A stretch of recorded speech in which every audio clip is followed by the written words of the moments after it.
the thing I wish that had been explored is the idea that, all right, let's say there's no ethical quandary about creating a new species that is specifically bred to be a predator to this specific prey species.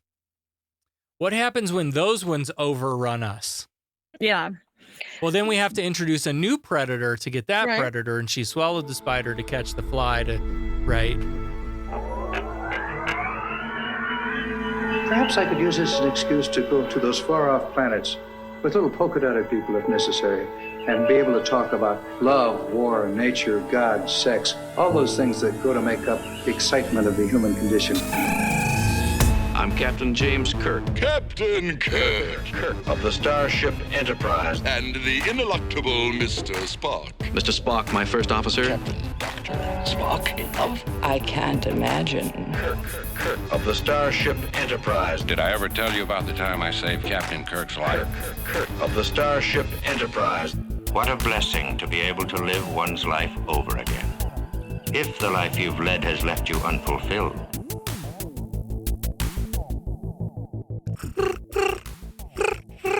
Or whatever a tribble sounds like. Oh, where's my tribble? And welcome to Humanist Trek. It's a Star Trek podcast about tribbles. I'm Sarah Ray. And I'm Allie Ashmead. I'm on vacation right now, actually. This is podcast magic. I'm not here. Summer vacation. Yeah, we're out camping out in the mountains. I've been looking forward to camping. Camping is my jam. I love being out closer to the mountains. It's easier to get to the trails. You get up, don't have to get up as early. It's just, I love it. Being one with nature and roughing it and all that. Shitting in a hole in the woods. Shitting in a bucket. We got a bucket. Or shitting in a bucket. Yeah, we got one of them toilet seats that snaps onto the top of a bucket. And There you go. Yep, shitting in a bucket. Yep. Yeah. Hey, pro tip for any of you out there who might be shitting in buckets. You know the cat litter they make that's like wood pellet things that once they get wet, they kind of break apart and absorb? Mm-hmm. That's great to put in your shit bucket. Is it? Yeah. Oh, the cats are onto something? Cat litter or, but the wood pellet stuff I think is better. But yeah, it helps. That's a great idea. Helps soak things up. If it works for cats, it works for us. Oh, of course. It makes sense. Next time you have to shit in a bucket, give it a try. Okay. I'm not, it's been a really long time since I had to. But yeah. Yeah.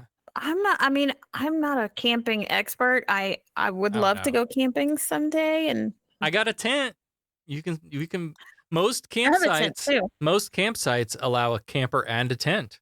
So you could come, you could totally come camping with us. I have a tent. I have a 3-person tent. Maybe you're not even here right now either. Maybe you're at the campground with me. Who the hell knows? Well, I'm going to be out in the woods hiking, and hopefully I don't stumble across any little furry creatures or big furry creatures or any creatures at all. And that's how I turn the car towards the episode, I guess. I don't have a segue other than furry creatures. Well, let's just hope if you do run into any furry creatures that they don't like wheat. Wait, what? I don't. Just hope there's no wheat in the area. Why are you saying it like that? You know what I could do? I could carry the furry creature in the woods natural predator around with me. That's a thing there I you could go. do. Although as that scales up, the predators get scarier and scarier, and maybe not something you want to carry around in your pocket. Yeah, there's always a trade-off, isn't there? Well, I'm out in the mountains, and I'm sure I'm not having any tribbles at all. So let's get into Star Trek The Animated Series, Season 1, Episode 5, More Tribbles, More Troubles. Sir, contact with an object. It's moving toward us. No visual contact yet. Deflectors, full intensity. Mr. Sulu. Yes, Captain. Anything on your scanners? It's coming at light speed. Collision course. Visual contact. Anything, over? All wavelengths dominated by ionization effects, sir. All engines full stop. Here's another great example of what happened to that storyline episode. Yep. When last we talked about Sherman's planet, the Federation and the Klingons were in kind of a competition to be the first to demonstrate their ability to integrate agriculture or something. Sherman's planet is located in the same quadrant that is at Donatu 5, where they were near that space station, near a Klingon outpost. So, yeah. This time, I think they're going to help them with a famine a crop failure. Right. So our last encounter was a space station full of grain, quattro triticale, that the Tribbles devoured. The what? What? What's quadrotriticale? Some time has passed now, and there's a new GMO product on the block, quintro triticale, which is one more than quattro, I suppose. Made by Monsanto. The Federation also apparently has robot transport ships, which is kind of cool. These robot grain ships are like the Tesla auto-driving. They're the Teslas of space. I wrote that everywhere in my notes too. We are right there right now. We are the same. Oh my God. And the Enterprise is escorting a couple of these robot grain ships when they pick up a Klingon battle cruiser chasing after some smaller ship. Sensors are picking up a Klingon battle cruiser. Ah, my dear Captain Kirk. My dear Captain Koloff. Frankly, I never liked Earthers. This station is swarming with Klingons. I was not aware that 12 Klingons constitutes a swarm. So they break away to investigate. Oh, and by the way, there's rumors that the Klingons may have some new unknown weapon, so that'll be fun. Yeah. The Enterprise rolls up to this chase just as the Klingons are unloading weapons on the one-man scout ship, and Kirk intends to get there and rescue that pilot. The Klingons are licking shots that just seem to keep missing the smaller ship. I was thinking, they're worse than the stormtroopers because they're just not hitting anything. Cut to the bridge, and it's just full of stormtroopers in Klingon costumes.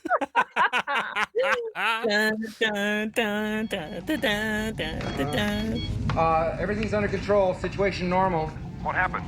Had a slight weapons malfunction, but everything's perfectly all right now. We're fine. We're all fine here now. Thank you. How are you? So they're firing at this one-manned Federation little cruiser.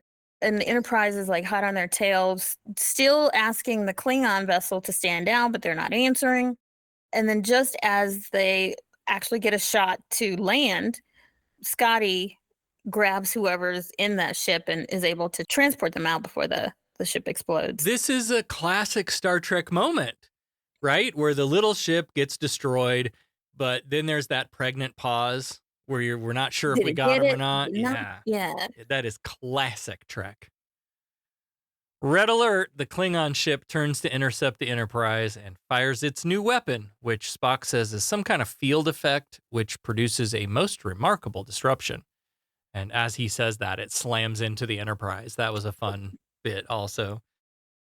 Scotty's down in the transporter room, bitching up a storm about the Klingons. And we get reports around the bridge that they're completely dead in the water. Engines are out, phasers are down, photon torpedoes won't respond. Spock says the stasis field disables all higher order field and warp functions. And Uhura says, well, we could always throw rocks. She's like, hold me back, Spock. I'm going to fuck those Klingons up. But Spock has a good point. He says that this weapon is pretty awesome, but if it can take out a starship and immobilize a starship, then it's probably a drain on their ship too. And just then, Scotty does confirm that he's got the pilot of the ship in the transporter room, but he's having trouble integrating him. Just then, Uhura's phone rings, and guess who's calling? Ah, my dear Captain Kirk, my dear Captain Koloff. Hello. Why you always calling me when you got your dramas? Hail the Klingons, Uhura. Sorry. So it's Koloff again, just like old times. Except this time it's Jimmy Doohan's voice. Yeah. And Koloff demands the pilot be turned over to them, but Kirk refuses because the ship was Federation, so the pilot is under our protection. Also, you fuckers are violating Federation space. Why? We don't get that answer right away, though. Koloff says this pilot committed ecological sabotage, which was that the exact phrase they used the last time we had Troubles? That Who? The Klingons? that Jones had committed some ecological sabotage. I feel like that's exactly what he was charged with the first time. Anyway, this phone call continues to escalate. Meanwhile, Uhura whispers to Spock that the Tesla grain ships aren't being held by the Klingon stasis field and that they're moving out of range. Kirk overhears this and they put the call on hold.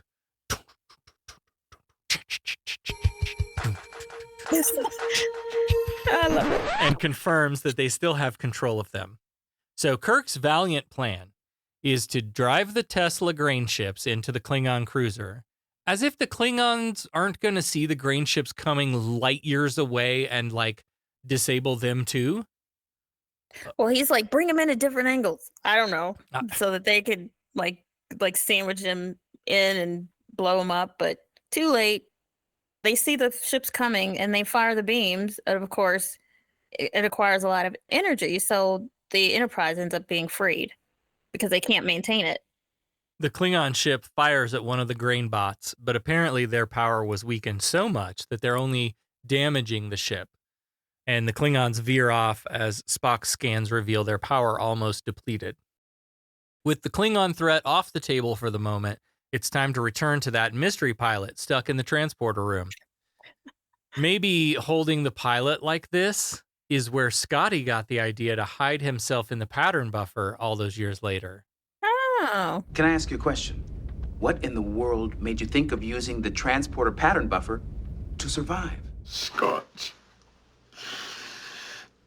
Whiskey! You think? That could be. It's next generation kids. We'll get there eventually. Kirk and Spock join Scotty and McCoy in the transporter room, where on the pad materializes good old Cyrano Jones, intergalactic traitor and general nuisance, along with several piles of pink fluffy tribbles.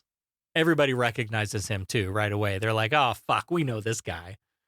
Cyrano Jones is voiced by Stanley Adams, who played him on the original series.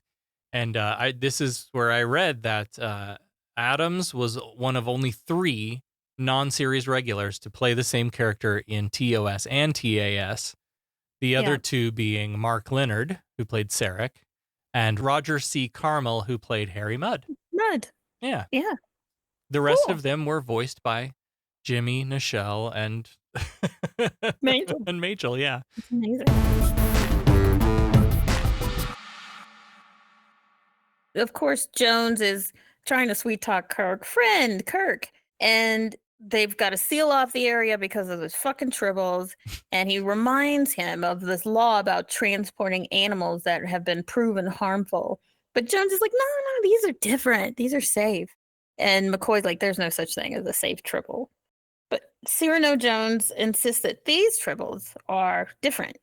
They don't reproduce. He's had them genetically engineered so that they don't over reproduce and that they're compatible with humanoid ecologies. Spock says, and we had this in the last episode, Spock says there's no such thing as a safe tribble. A safe tribble would be a contradiction in terms. Tribbles are well known for their proclivities in multiplication. And Jones goes, yeah, and they breed fast too. And this moment, again, they play it for comedy, but like it got me thinking again about that whole like, there seems to be a disconnect in language between extremely educated people and the rest of us, and how sometimes people in that first group, because their language is so different, talk over that second group, right?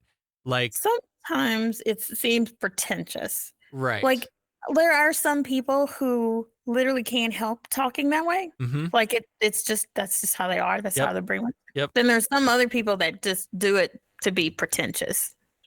Yeah.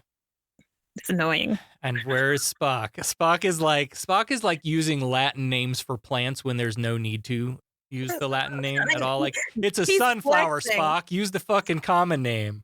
He's flexing, but then I don't know why. Anyway, these tribbles have all had vasectomies and tubal ligations, so they still fuck like bunnies and they still eat like little piggies, but they don't reproduce. Hey, Allie, I'm going to go off-roading for a bit here, so I might need you to help get the pod shuttle back on course here in a minute.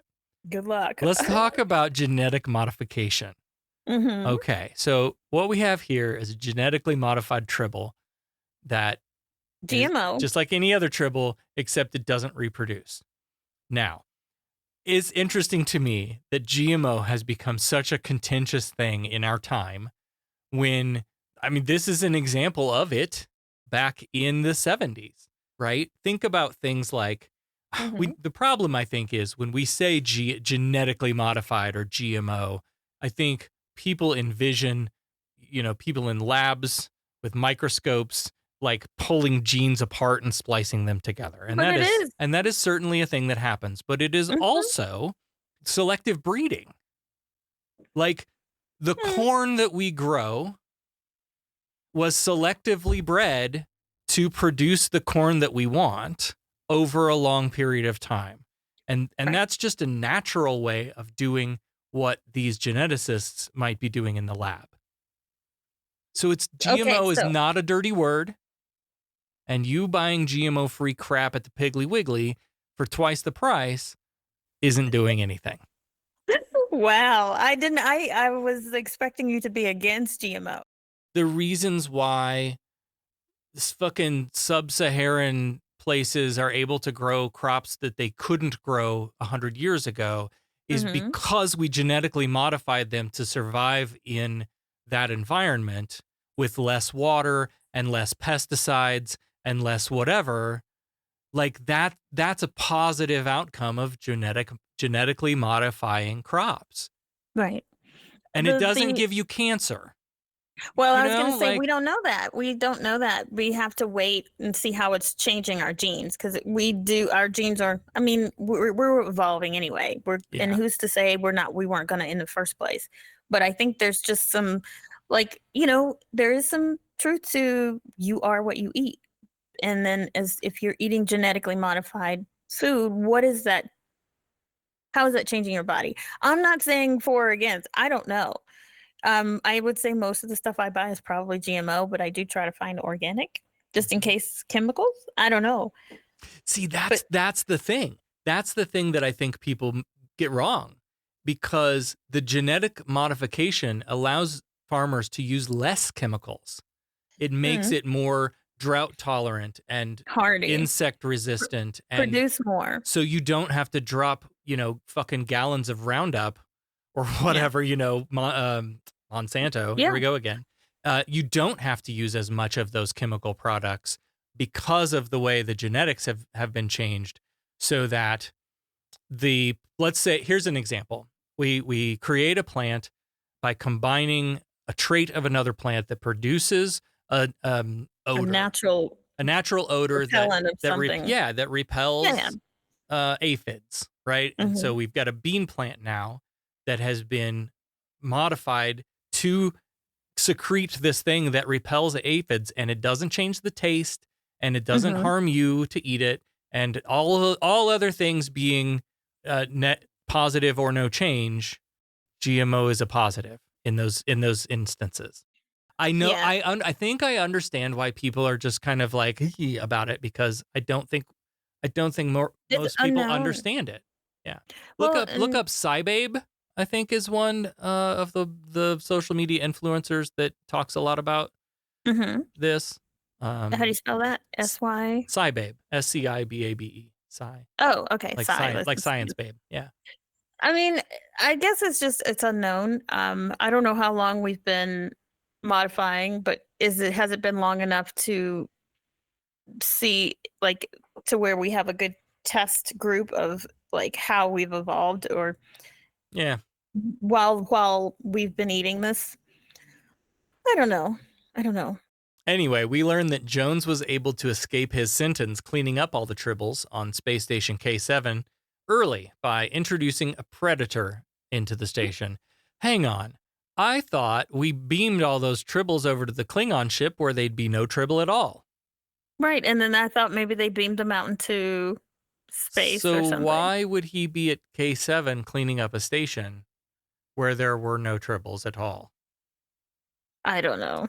Anyway, he pulls this tribble eater predator thing from his pocket called a glommer. It's the cutest little thing. I would rather have a glommer. Yeah. It had like long legs. It was like a little round body with some cute little teeth, fangs. It's like a cat with just a head and legs. It's cute. The legs were kind of like frog leg looking legs. And it had like antenna eyes, you know? Yeah, it was cute. There should be a plushie of this guy. Yeah, I totally want a glommer. I do a glommer. You never know. There might, I bet you if you Googled it, it'd probably be, there's someone's made one. Probably. He demonstrates he's like, brings out the glommer, puts it down, and it just like surrounds the tribble and pounces on it. And McCoy says, at least it's neat. So I guess that means there's not a pool of blood, tribble blood laying on the ground or something? No guts? But that tribble was just about as big as the main part of his body, so I'm not sure where it went. We also learn here that Jones' big crime was selling tribbles on a Klingon planet, which of course he claims he didn't know was a Klingon planet. In the end, Kirk recounts the 3 Federation and 47 local mandates that Jones has violated and confines him for the rest of this mission, when he'll then be turned over to the authorities. We get a very brief cut down to the medical lab where McCoy is running some scans on a tribble. And then we're right into the conference room where KSM and Scotty have gathered. True enough, they don't reproduce it. He says they just get fat. They're so lax about it. They're like, it's probably nothing to worry about. They're just going to get fat. But what about that Klingon weapon? Again, we get another bit where Spock says something in technobabble and someone else doesn't get it. He says, this weapon is an energy-sapping field of great strength, immobilizing ships and its weapons.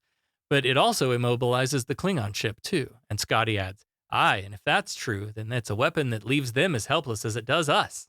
And Spock and they says, do the exact same thing. I just said that. See, they keep doing it, and I don't like it. I don't find this bit very funny. I think they're doing it for comedy. I think so, too. But it doesn't hit me that way. Maybe in the 70s, I don't know. What we don't know yet is the refractory period. How long does it take the Klingons to recharge their power after using this weapon? How long before they can go again? After they shoot their load. load. Sleep for about three hours and then we're good. Meanwhile, Scotty has beamed all the Quintro Triticale from the damaged Tesla grain bot onto the Enterprise, but he's not too happy about this situation. There's grain in the shuttlecraft hangars, all the extra holds. He even put containers of the wheat in the hallways. And let's not forget, there are hungry tribbles aboard and Klingons around. Oh my. And sure enough, they show a shot of the barrels of Quintro Triticale, and those tribbles are sniffing around already.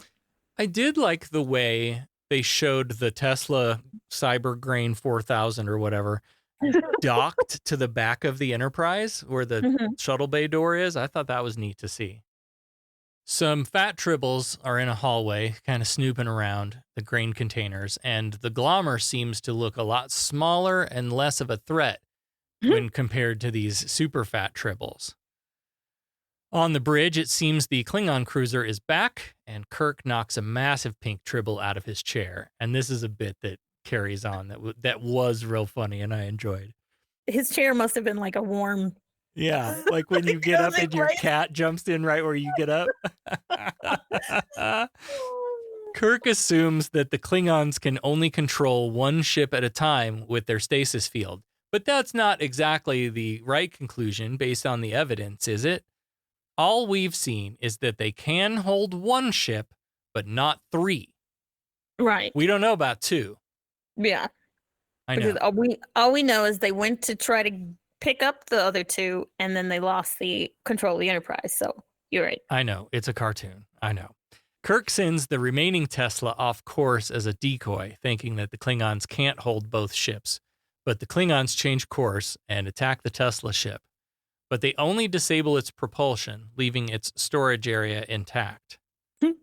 So they're circling around and coming after the Enterprise again, and they go ahead and shoot at the Enterprise, and they do the ship shake, which, they've got all these grain containers everywhere. And of course, they fall over and open, and it is open season on the Quintro Triticale. Were these canisters really not closed in some meaningful way? I mean, especially if you're, we put shit in jars with lids so tight you need special tools to open them again. But these grain bin lids just plop right off? Okay. I know, it's okay. It's a cartoon, you know. Sarah. It's a cartoon. Yeah.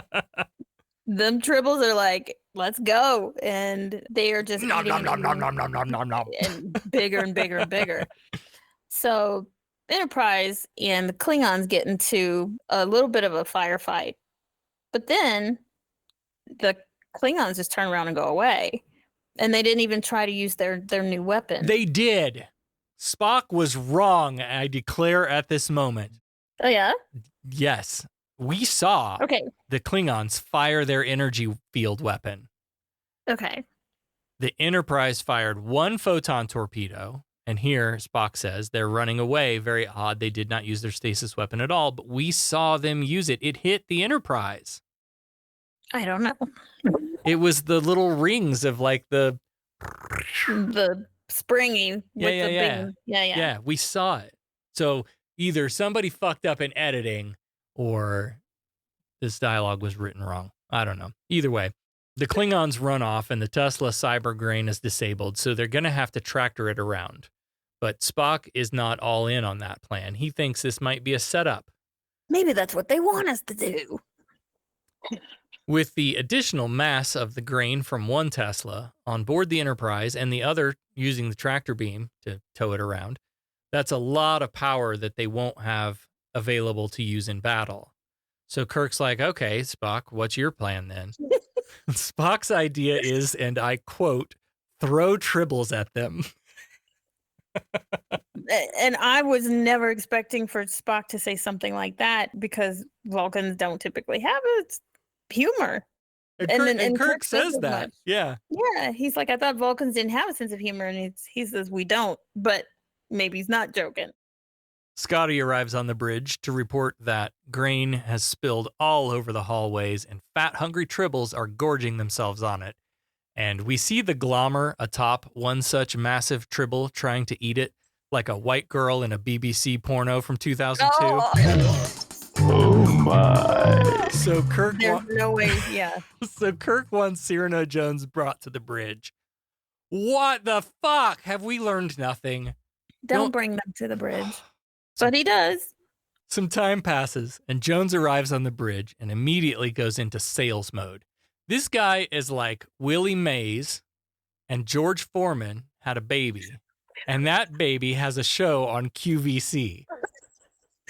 Good evening, Star Trek fans and precious Jim aficionados. Welcome back to QVC, where we bring you the most extraordinary treasures from across the galaxy. Today, we have an incredibly special treat for you. Straight from the Star Trek universe, we present the dazzling Spican Flame Gems. Aren't they just mesmerizing? These Spican Flame Gems are a rare find from the planet Spica, known for their stunning, fiery radiance. Each gem seems to dance with an inner flame, capturing the essence of the stars themselves. Whether you're a dedicated Trekkie or a lover of unique and beautiful jewelry, these gems are a perfect addition to your collection. Just look at how the light plays off the facets of this gem. It's like holding a piece of the cosmos in your hand. Today, we're offering these stunning Spican Flame Gems in a variety of settings, perfect for any style. Choose from elegant necklaces, sparkling earrings, or a statement ring, each piece crafted to highlight the gem's natural beauty and fiery glow. Imagine the compliments you'll receive when you wear a piece of the Star Trek universe. And here's the best part. These gems are not only beautiful, but also incredibly affordable. We have a special offer just for QVC viewers today. Each piece is available at the exclusive price of $199.99. Plus, with our easy payment plan, you can bring home these interstellar treasures for just 4 payments of $50 each. Don't miss out on this unique opportunity to own a piece of Star Trek history. Whether you're treating yourself or looking for the perfect gift, these Spican Flame Gems are sure to impress. Call now or visit our website to make your purchase. Remember, quantities are limited, and these gems are as rare as they are beautiful. Don't wait. Call right now. Call 920-550-TREK, 920-550-8735, and use item number ST.1999 to order now. Again, that's 920-550-TREK. Jesus Christ. Operators are standing by to take your call, so don't wait. Light up your life with the brilliance of Spican Flame Gems today. Oh my God. Jesus Christ. That is just like an infomercial. Oh. Holy moly. Now I want to do us, and we can green screen this on QVC selling a necklace with a red gem in it or something. Or what we should do is sell a tribble. Yes. Saying we got to sell the tribble. Yes. These are the best pet. Oh my God. Star Trek they do QVC. not reproduce. Yep. Yes. Star Trek QVC. Yeah. There's so many. Oh my God. There's so many things we could do.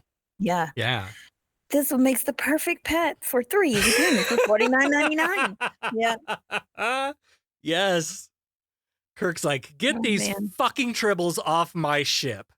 And Jones just insists again that these are harmless little tribbles. And Kirk walks over to his chair, and in it sits the biggest tribble we have ever seen.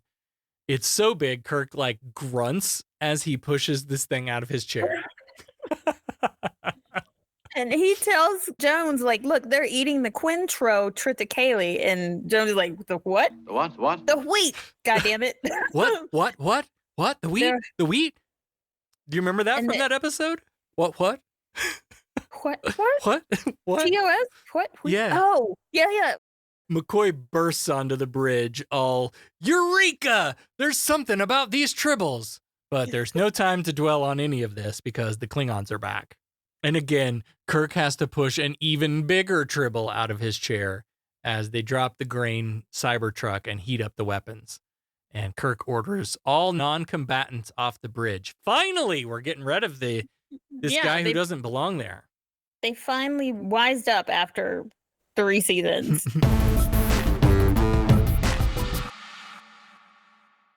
So they've got the photon torpedoes ready to fire, and as they fire at the Klingons at the same time that the Klingons fire their stasis beam, which unfortunately destroys their torpedo and then grabs the Enterprise, so it doesn't work now. Yeah, that was fast, though. It's the animated series not fucking around. But Koloth decides to pay them a call, and he's like, we'll take control of your ship now. And he's insisting that, he wants Jones. And Kirk reluctantly refuses. He's like, listen, this guy is a pain in my ass, and I would love nothing more than to just shoot him out an airlock in your general direction. But unfortunately, he's a Federation citizen, and that means I got to protect him. But Koloth is like, okay, you're going to force me to take some steps that we both will regret. And then Kirk just hangs up on him. This was a great bit, too. Kirk tells Uhura to hang up the call, and Uhura's like, I thought you'd never ask. And then yet again, he goes to sit down, and there's another tribble, just even bigger. Now, do you think this is the same tribble, just getting bigger and bigger and climbing back up in the chair? And it's probably. So it's not a cat, it's a dog that you keep shooing out of your chair, and then you turn around and the dog's jumped back up on the couch. And Kirk is like, well, I think I'm going to stand. Back on the Klingon bridge, Koloth is like, we're going to do plan C, implement our boarding plan C. But then back on the bridge, Kirk says, we're going to do emergency defense plan B. So Klingons are doing plan C, Enterprise is doing plan B. And from Scotty's reaction, it seems like this is going to be a decent payoff. The way he reacted to that. Oh, plan B, not plan B. You don't say. And Kirk says it was Spock's idea. So I was going to say, now I understand it. Right. Now that at the end. Sure enough, we cut back to the Klingon ship where Klingons are lined up down the hallways outside their transporter rooms, ready to beam over and capture the Enterprise. But the doors open and a comically large floor-to-ceiling pile of giant tribbles comes spilling out into the hallways. Kirk gets Koloth back on the phone, and he's like, aha, we gotcha. But Koloth is unaware. So Kirk says, well, we've immobilized your ship worse than you immobilized our ship. And Koloth starts responding, but then we see, comedically, a giant pink tribble go rolling across the background behind Koloth. And he's like, tribbles again, Jim? Are you fucking kidding me right now? And then we learn that Jones' real big crime wasn't selling tribbles to Klingons, it was stealing the tribble eater. The Klingons created this creature artificially, specifically to hunt tribbles, and this is worth going to war over? apparently.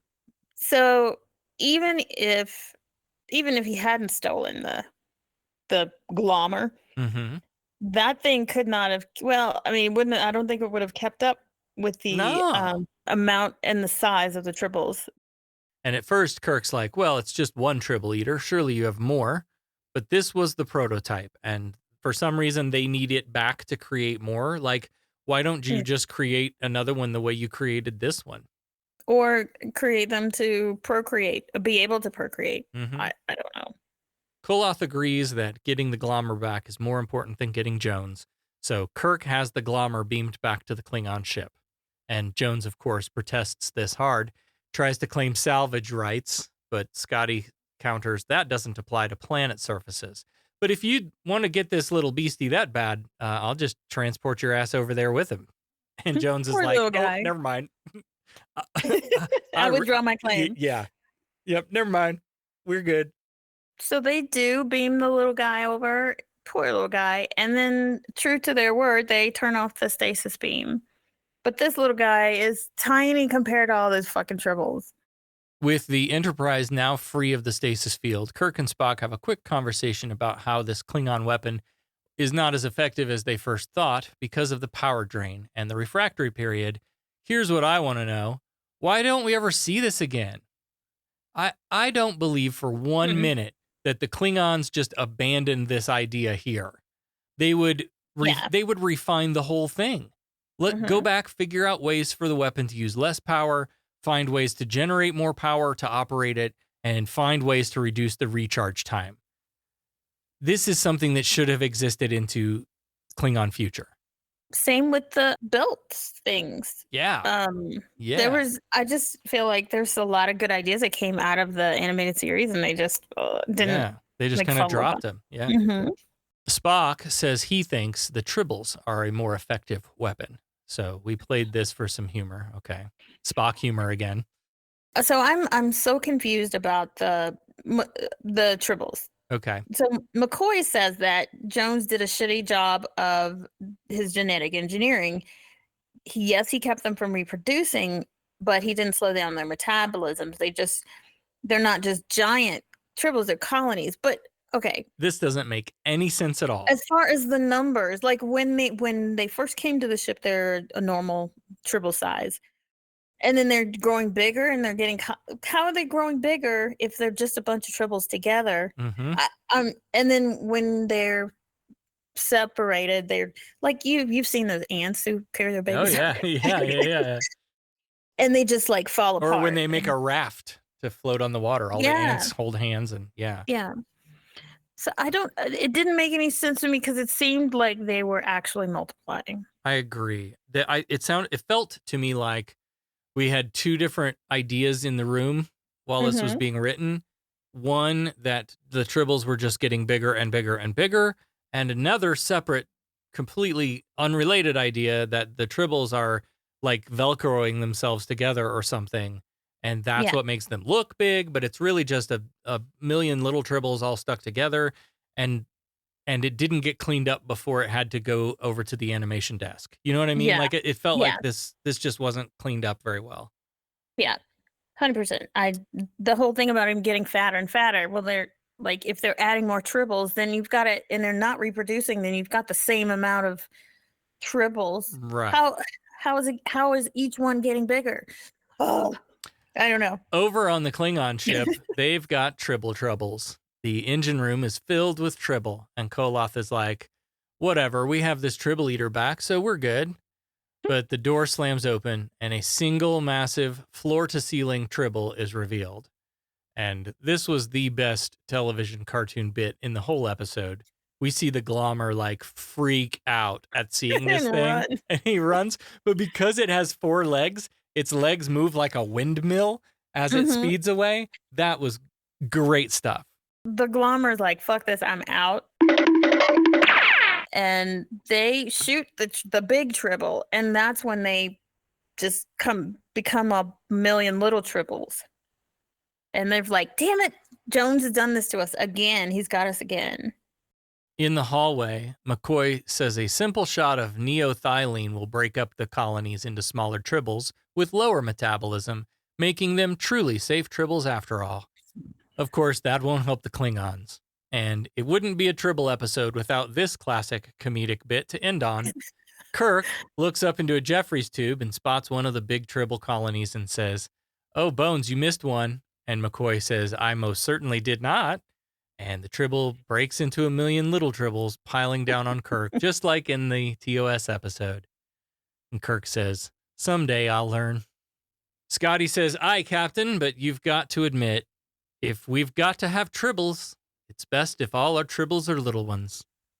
And with a Kirk smirk, off we go to the next adventure. Boy, I'm sure glad that's over with. I'm happy the affair is over. Me too. A most annoying, emotional episode. Yeah, but you know, I learned something today. When dreams become more important than reality, you give up travel, building, creating. One jealous god, if all this makes a god. By sparing your helpless enemy, who surely would have destroyed you, you demonstrated the advanced trait of mercy. Frankly, I was rather dismayed by your use of the term half-breed. You must admit, it is an unsophisticated expression.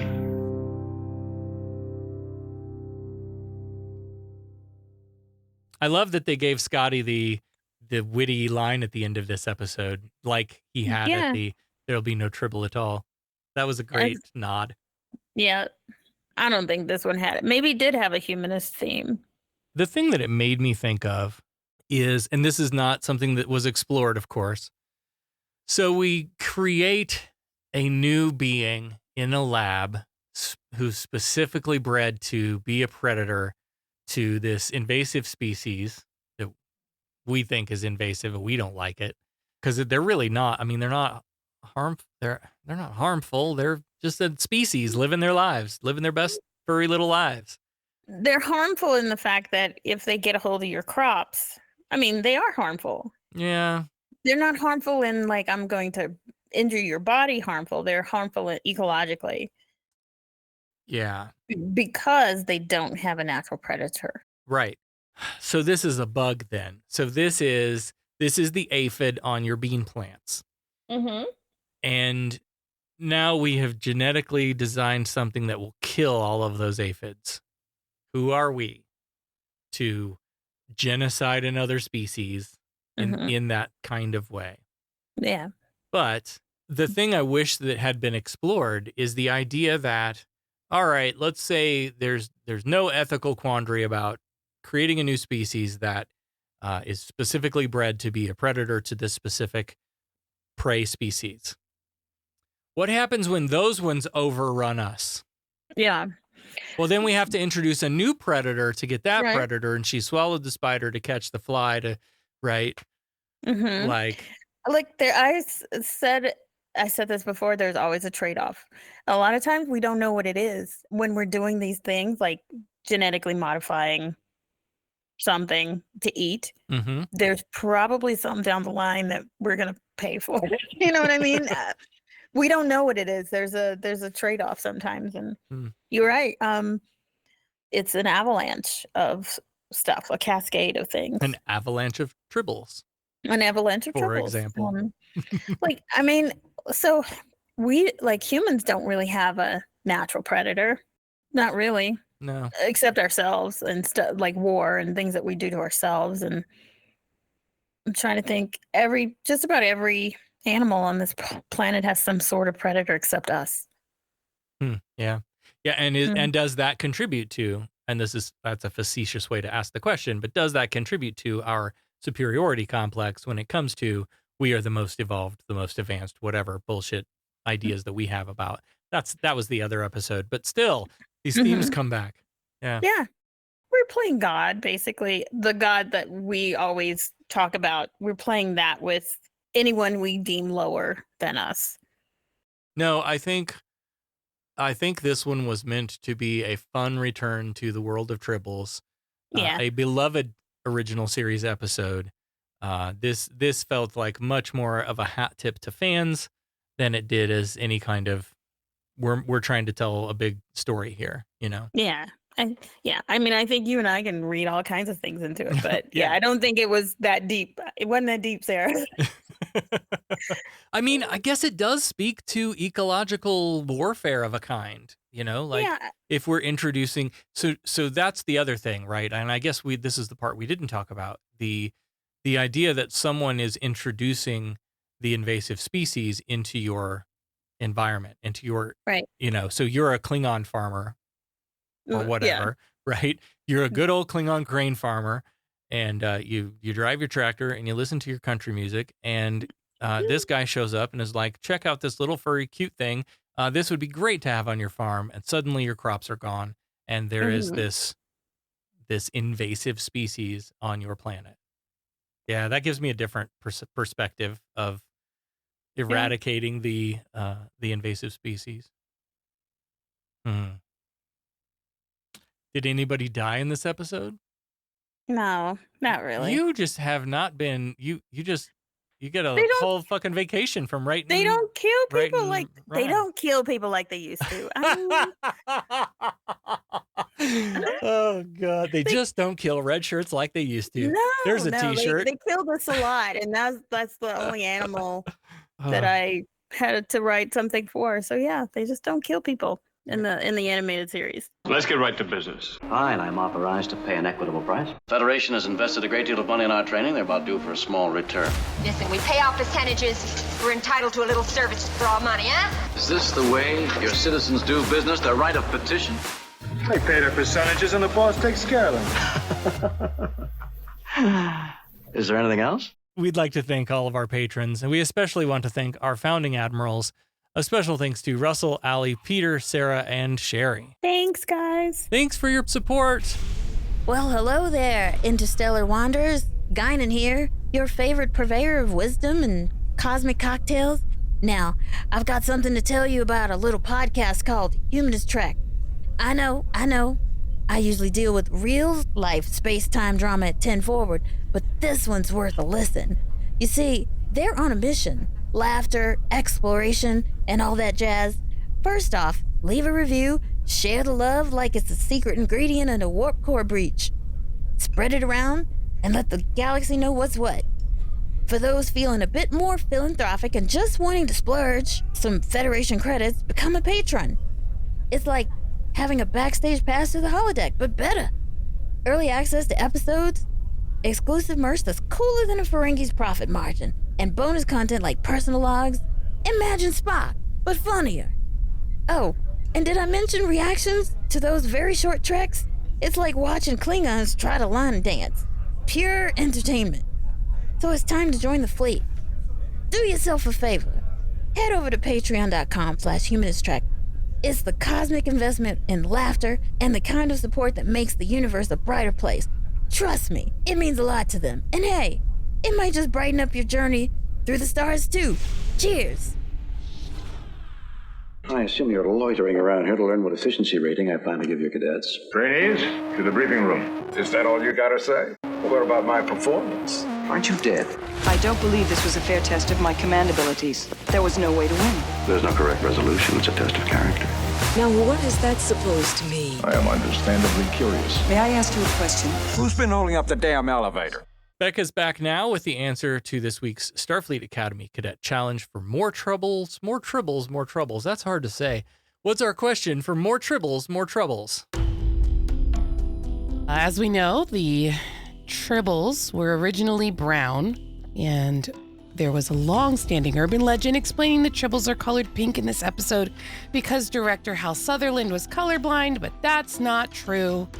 What was the actual reason behind the color change? Allie went with, this was a cartoon aimed at children, so they were trying to make them appeal to that audience. And I said that brown would blend in too much with the backgrounds and such, so they needed it to be brighter. What's the right answer? The right answer is Irv Kaplan, who was in charge of picking the hues, thought the bright colors would offer more appeal to the Saturday morning audience. Correct. Damn, I gave you the answer. You will also notice that the Klingons' tunics and Xinti's spacesuits are colored pink for the same reason. Wow. Well, No, there you I go. didn't even notice their fucking I didn't suit. notice any of that. Holy shit. No. All right. Well, you're welcome. I'll give you that one. You got to catch up. You got to catch up somehow. You're so far ahead. I mean, come on. Next time on Humanist Trek, we will be reviewing Star Trek the Animated Series, Season 1, Episode 6, The Survivor. The Enterprise finds a long-lost explorer. I have not watched this far ahead, so I have no clue what this one is about. I think maybe I watched it and I fell asleep, so we'll see how much I absorbed. This was the second of 3 times in the franchise that what happened to Captain Kirk? In the franchise? Yes. How many times? The second or third time? This is the second of 3 times. Okay. Oh. So, and it's franchise, so it's again. including movies and TOS. Okay. I guess I didn't watch enough. I guess I fell asleep too soon. Wasn't the last time we encountered a long-lost explorer the one where there was like Kirk had to fight this guy in negative space or something? Do you remember that? What? There was this traveler guy. There was a spaceship and with a little dome roof thing. And they had to fight each other in that like weird they did the camera space. trick. Yeah. It was a parallel universe of some sort.